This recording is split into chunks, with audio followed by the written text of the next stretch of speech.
Greetings, fellow collectors and fans of anything nerdy. I have a special guest for you today, my friend Smoke.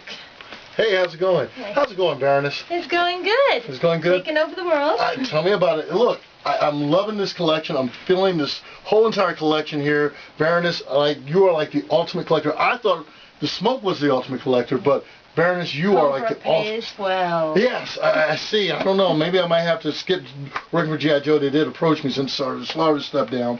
But I noticed you have a large selection of every type of toy, action figure, cartoon that we grew up on, and talk to me about some of the stuff that you have here, man. It's awesome. Well, I'm sure you remember the Thundercats. Oh my gosh, do I? I mean, look, you got Lionel, you even got Snark. Yeah, you even got Wily Kit and Wily Cat. I mean, come on. I mean, you even got the headquarters of the Thundercats. I mean, show me some of the stuff you have here.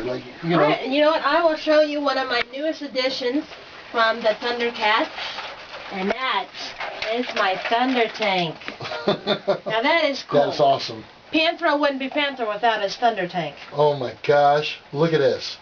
I mean, for all you guys out there and girls that basically can't find, this is the place to be. I mean, seriously, I'm in heaven right now. I mean, I know some guys out in Boston right now that would just bow down to your every whim and probably even sign up for Cobra just because of your collection alone. Oh, we got a Viper here in the future. You know, I mean, I even noticed like the Teenage Mutant Ninja Turtles, their little blow-up balloon. You got the Silverhawks, like you got their ship right here. You got all the different variations of G.I. Joe, from the classic to the newer stuff. I'm like, you know. Even the Ghostbusters was like one of my personal favorites, and I know it's one of your personal favorites. Oh yeah. The Ghostbusters right here, and like I said again, it's just blowing my mind here. I mean, what made you start collecting? Like, what was it about you? You know, I'll tell you what started me off is I was a teenager in the 80s. Right. And I'm show my age.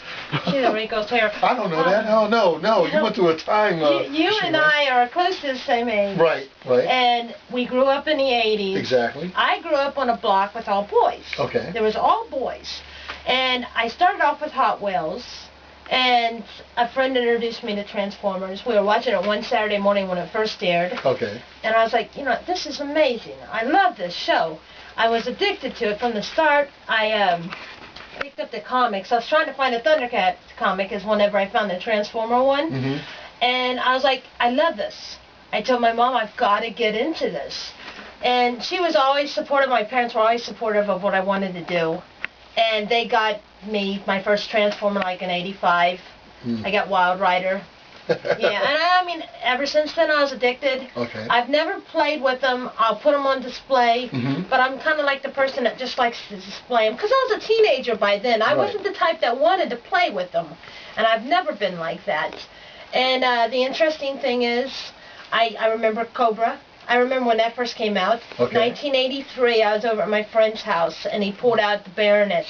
Oh, and I was like, I fell in love with the character from the exact same year she came out. Oh, wow. And I said, one day I'm going to be her. Even as a kid, I'd ride around on my bike with some friends, and I would play as us the Baroness. Oh, wow. I mean, so it's a love. It's a passion that's been there for years. Very cool. Very cool. I mean, for me, growing up in the 80s, I mean, it even goes back even further than that. I mean, I grew up watching shows like Captain Scarlet and Battle of the Planets, Star Blazers, and you know, as a kid, and of course like the traditional Spider-Man, Batman, and as a kid, you know, there was figures and action figures I always prayed and hoped that they would make, and I was always fascinated. The first time I remember experiencing when I went out, I got all this money for Christmas.